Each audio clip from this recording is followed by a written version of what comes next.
Hi friends. This is Sally crafting on Camp Creek, and I was going to make a video last week, but the kids were here, the grandkids. They're here every other week. They're not here, but they're down the street, so that means they walk up here a lot. So it didn't happen, but they're all out for the day, so I thought, do some laundry, take a shower, go to the grocery store, make a video. Notice I didn't say do my dishes. Nowhere in there did I have do my dishes on the list. Anyway, my wonderful son went to the city to get me a hot water heater because my hot water heater's out. And so the house is quiet. And I wanted to show my Afghan. Last time we talked, I hadn't made any progress on my sweater, my harvest cardigan, and I have made a little progress on it. I'll show you. I don't know. I have had so much fun making this sweater. It's a tin can knit sweater, and first time I made it, my great niece was a baby, and she's like in kindergarten this year. So it's been around a while, and I've made it a couple of times. And it's kind of like a diet. You know, if I add up all of the pounds I've lost in total over the years, I've lost a whole lot of weight. You know, lost 2 pounds, gained 5, that kind of thing. Well, that's kind of how this sweater is. I started this sweater, I made this sweater the first time in a little bitty one, and it was actually too small, so I moved up a size, and I made the toddler size. And it was made out of wool, and it was cream, and it was so cute. About this weight, a little bigger than an Aran weight it was, and I can't even tell you what brand it was. It's been so long ago. It wouldn't have been, I know it was wool because I wanted to do natural fiber. So I know it was wool, and I remember it was soft, but I don't know where I got it, or I think my daughter probably ordered it for me, helped me order it on the internet, but I don't know. But it was so much fun to make that I wanted to make another one. So I started one, and then I didn't like the yarn, and I frogged it. I started it again in something else, and I didn't like that yarn, and I frogged it. Then I put the whole idea away. Then I decided I wanted a red sweater for Christmas, and I got it out again. I bought the yarn. I never started the sweater because the yarn was so scratchy. I didn't think I would like it.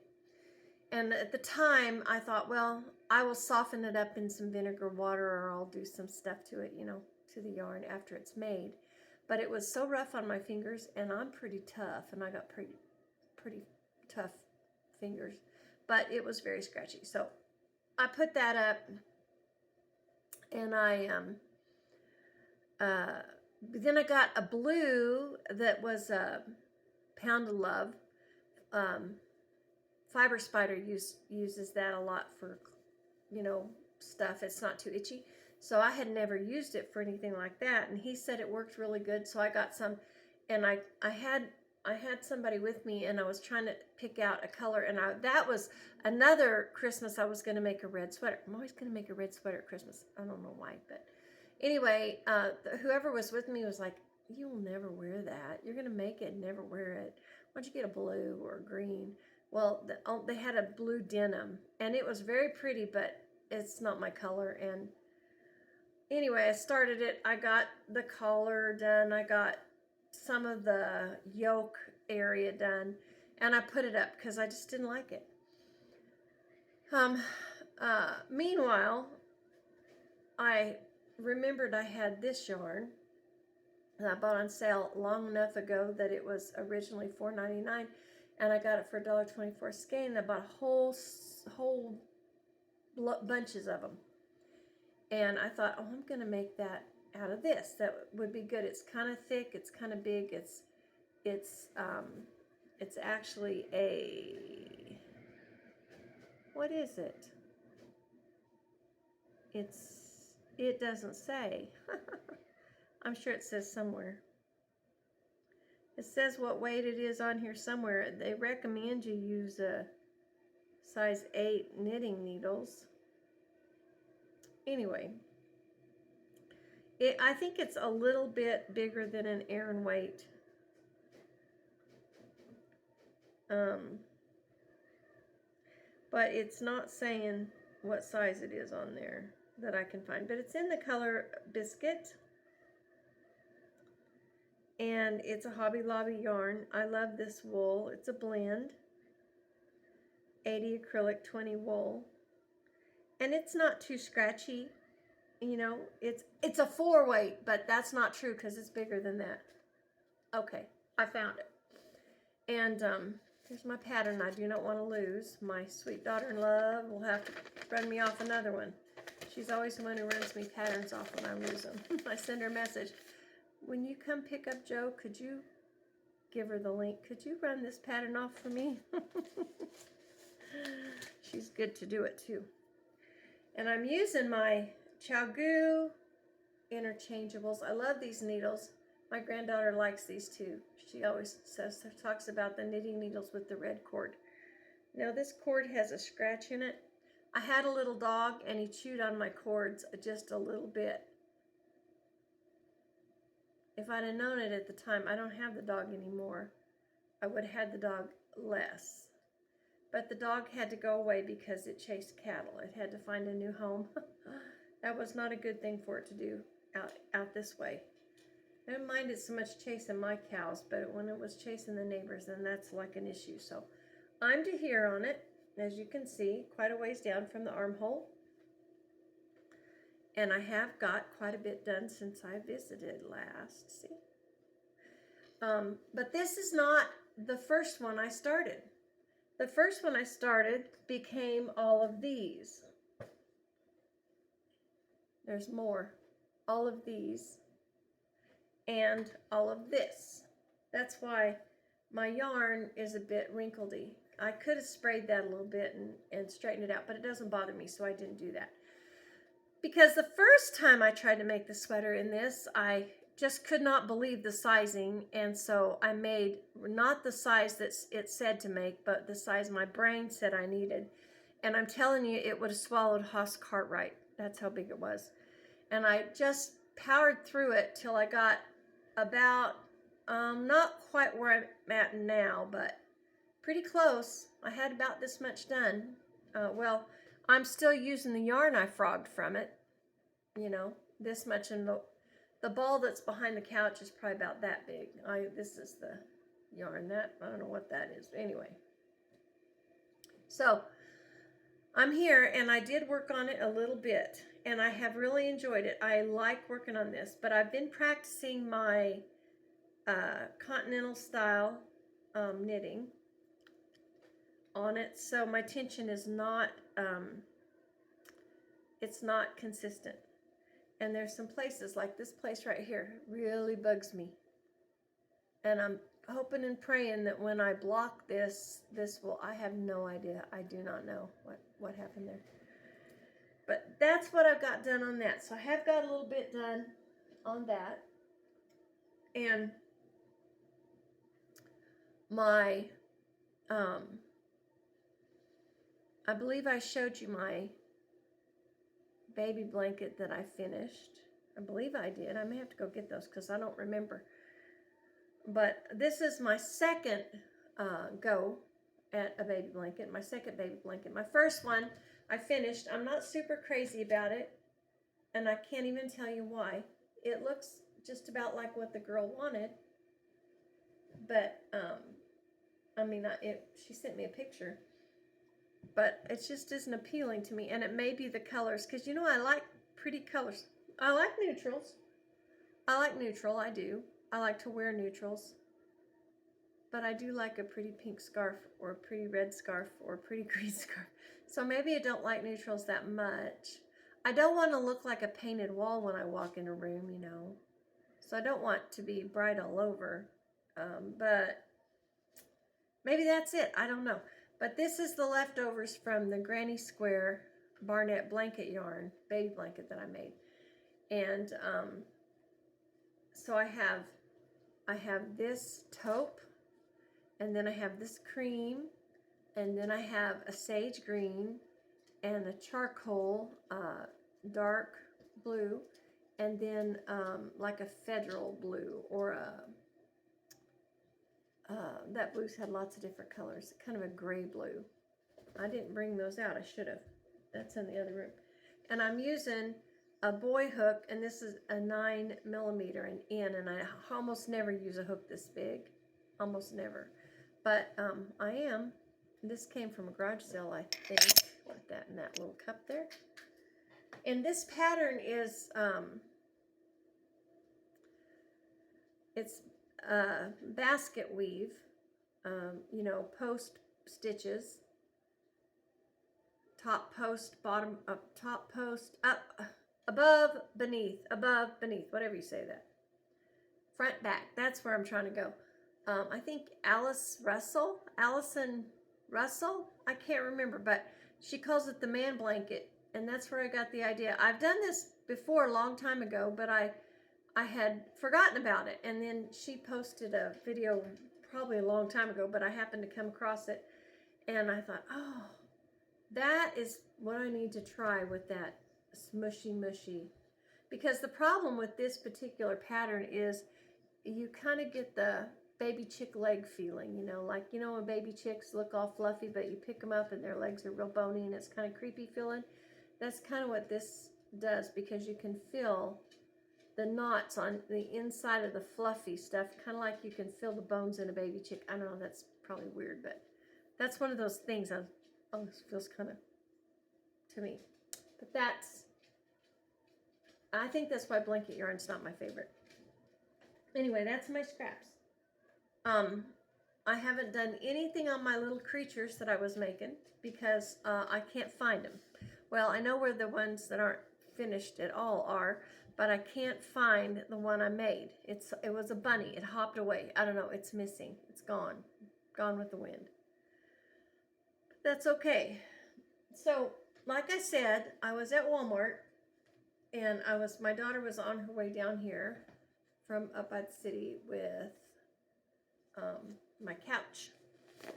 And I saw this yarn and I picked it up and I thought, oh, that's so pretty. I want that. It looks like a flower garden. It looks like a rose garden. I want that yarn. Do you do that? So I do that. Like, I'll see a tan and a green and a blue and a beige and a turquoise, you know, and maybe a gold. And I'll think, it looks like the beach. Yeah, it's the beach. I got to make that. Remind me of the beach.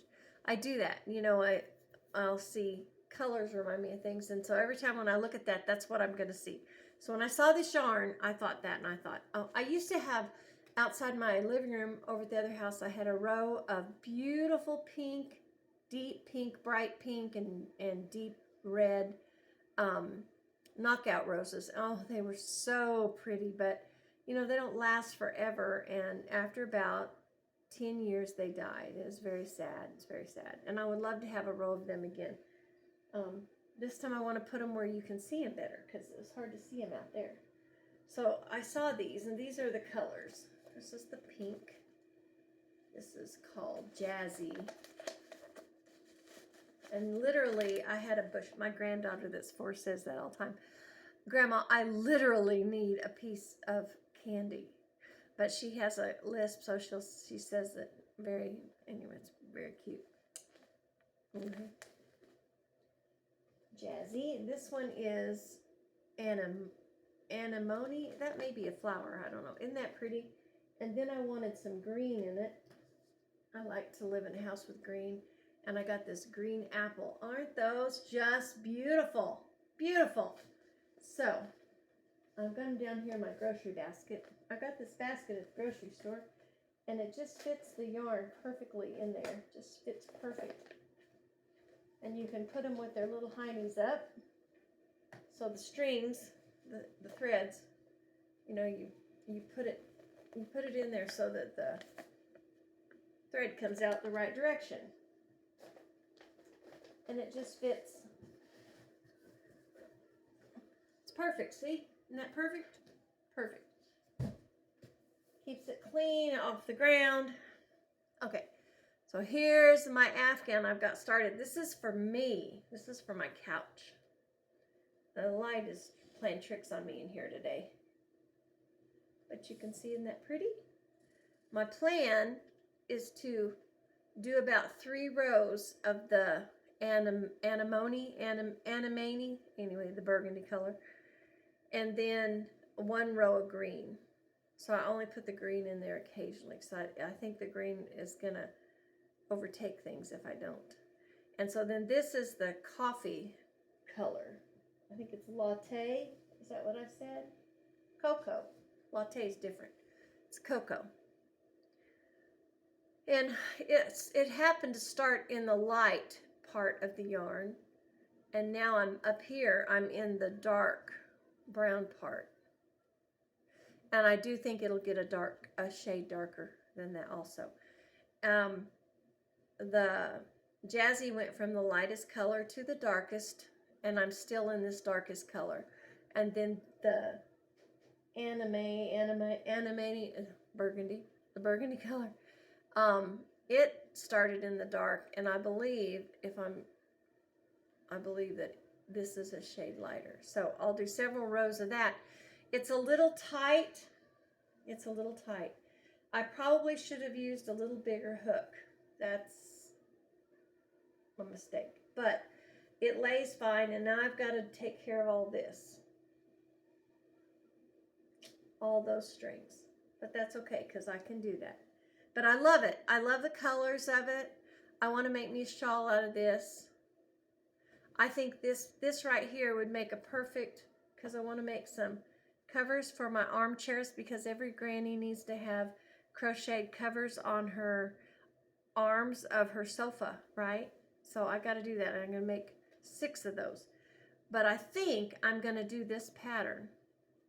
And I think I'm going to do this brown, because the sofa's brown. See? And if I did that brown color, I think it would just blend in and not just, not be overwhelming, because I want to make this for my sofa. And I may make another one to go over the top of my footstool thing back there, because it's it needs something covered. And I'm using my tulip hooks. I bought these when I was in the Chips one time. I bought a set, and they're so pretty, so pretty. And let me show you what happened. It's a good thing I'm a dog lover. It's a good thing I like animals, because look,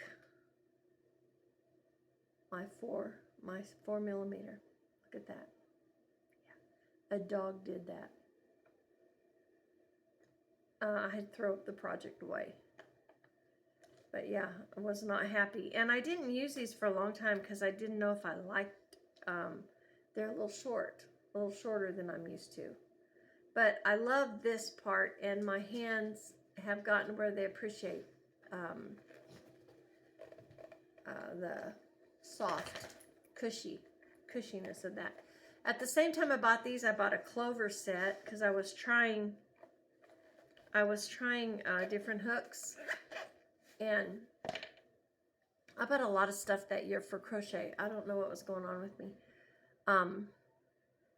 But I bought a whole set of clovers, and for a while I liked them better, but then I decided I maybe like these better. I like a hook with some weight. That's why probably my favorite are these metal hooks. I think I like metal hooks.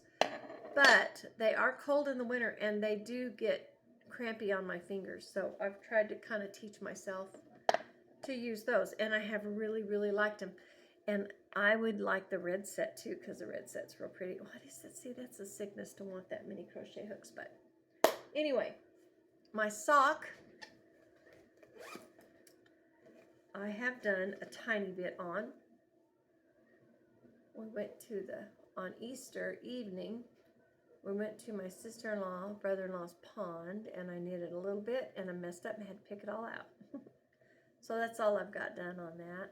This is just a vanilla sock on some Knit Picks long. I think these are 1 point something, 1.5, 1.5. In the round cable. I like to do them double pointed too. I kind of go back and forth, you know. I made 2 at a time, toe up on one long needle. And when I got done, I thought that was the best way to knit socks. I will always knit socks that way. I think I made 2 or 3 sets before I figured out what I was doing. I never made another one. Because even though it was easy, it was faster, and I enjoyed it, and it was very much like a game, you know, like it was something you could like, because you had to constantly keep the yarn going in the right direction so it wouldn't get tangled. I liked that while I was doing it, but then life got crazy, and I'm like, I don't think I was sitting in a hospital with somebody, or I was watching kids, and I was like, I know that's too much yarn management and toddler management, or my sister hooked up to machine management, whatever. It's too much at one time. So double pointed needles. I mean, double pointed needles are awesome. And if I have slick yarn, I'll use my clovers, because I have quite a few sets of clovers. And then whenever that starts getting irritating because they don't slide as good as I want, I switch them over to my cheap little metal boys, and you know, that's what I use, and they're great. And if you drop one and lose one, it's not like the end of the world. I have a set my daughter-in-law bought me. Oh, see that earthquake? Not really. That are this set. What are these? Knitter's Pride. And they're the little wooden ones. And they're nice, and I like using them. They're a little shorter, which can be good and bad both. But I broke them. Like the first time I knitted a sock, I broke them. The other thing was I had to make me a cheat sheet down here because I kept rubbing off the tips. I realize now that's not that big a deal because I can tell, okay, this one's bigger than that one. I need smaller. It doesn't matter what the number on it is. But I broke several of them just knitting. Some of that's my fault because I grip. Also, this needs to close up. That case doesn't close. I grip too tight, and then I would break them. So I was hesitant to use them, although at the time, although I have, since then, I have used them quite a bit, and just I've had to teach myself not to be so intense about a lot of things. Looky here. So this is my foray into the little 9-inch. I have a couple of these, and I have made socks. I've made one pair completely of socks on these, and I did not enjoy it. This whole time, I furrowed my brow and I clenched my teeth because it's just too small for my big old hands. That's what I feel like. I'm all fingers, and this is coming off. But every once in a while, I will set up and try again, and that's what this is all about. I just wanted to see if my knitting skills had improved enough that I was comfortable with it, because I love the idea of it. No management, no needle management, no cable management. You just go in a circle. Anyway, future skills, right? When I grow up, maybe I'll be able to do that. So that is all I have worked on this week. Well, I worked on spelling words with the grandkids. Does that count? And I did a few things like that, but that's it. And that's all I did. I'm hoping that I can get some more things caught up this week. This week I got to clean house hot and heavy because I got company coming, and I don't want them to see my dirty mess. My dirty mess. So I got to get my house cleaned up and hopefully get my hot water heater in so that they can at least bathe in a, like normal people do now. And that'll be good. That'll be great. I planted my flowers that I had growing on the table, and I think they're all dead. I've watered them every day. I've talked to them every day. I don't know. My thumbs are not green.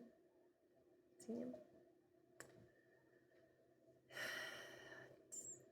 My husband could grow stuff, and I thought I could too, but I realized after he died that he was the gardener, not me, which is true. He always grew the stuff, and I cooked it or canned it or whatever. But I haven't canned since he died. I think I made jelly the first year after he died. But we just don't eat a lot of canned food, so I have multiple canners, and I just kind of quit canning. I love to can. I have an electric canner in the cabinet I've never used. I bought it the year my husband died because I always wanted one and it came on sale, and I bought it. But I've never used it, but I need to. At the time, I was buying canned chicken for some reason. I don't remember why. And canned chicken had gotten really high, and I was like, canned chicken is the easiest thing in the world to can. It's so easy to can.